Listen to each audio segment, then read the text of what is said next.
Hi foodies, welcome back to my channel. Today I'm going to be making something very yummy and I hope you try it, and I'm sure you, your family, your friends and your guests will definitely enjoy. So we are going to be making Dilli Nahari. So let's have a look. So let's have a look at the ingredients for this yummy Dilli Nahari recipe. So I've taken some lemon, as you can see. Now this is only for garnish. I've taken some ginger juliennes as well. I've cut green chilies as well. You can see how I've cut them. Now this is just going to be for garnish. I've taken some chapati flour, so it's just normal wheat flour. Now this is about 4 tablespoons. I've taken 2 tablespoons of ginger garlic paste. I have taken 2 large onions. I fried these onions and then I actually made a paste out of this. So you can see the paste right there. It's about 1 cup. And then I'm using Nahari masala. Now you can take any masala from like any brand, Nahari masala. It's not necessary which brand you use. You can get this in any supermarket, a local supermarket near your house. And then we will need about 5 tablespoons of oil. And I've taken 1.5 kilogram of lamb. Now I've taken a mixed cut, so I've taken some boneless and I've taken some on the bone. Now it's entirely your choice. Now if you take some meat that is on the bone, it gives it a really nice flavor. So now let's get on with this recipe and let's cook it. So now I've got a pressure cooker and I'm going to be adding the oil in the pressure cooker. And what we'll do is we'll let the oil heat up and then I'll add the ginger garlic paste. You can see that the oil that I've used, it's the one that I used to fry the onions in. So you can use that same oil or you can actually use fresh oil as well. But it should give it a yummy flavor. Now, once it's heat up, I'm going to add the ginger garlic paste in it. Okay, so I've sauteed this till, you know, the raw smell of the ginger garlic paste is gone. And now I'm going to be adding the lamb into it. Okay, so now we're just going to mix this really well. Okay, so you can see that right now, I've kind of like let the meat kind of like cook just a little bit, okay, and I'm not going to be using any salt in this recipe because Nahari masala already has some salt in it. But if you like to add a bit more, then feel free to do that. It's completely based on your taste.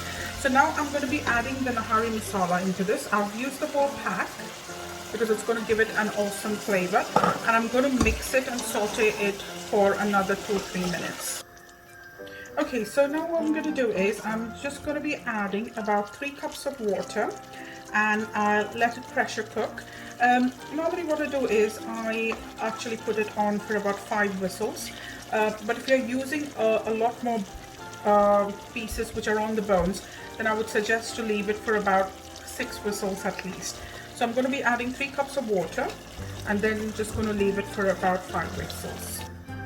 So here we go, I've given it a nice stir after adding the water and now we'll let it cook. Okay, so whilst our lamb is getting cooked, I'm just going to dry roast our flour. It's chapati flour or wheat flour. Again, you can just get this in any supermarket. And I'm just going to dry roast it.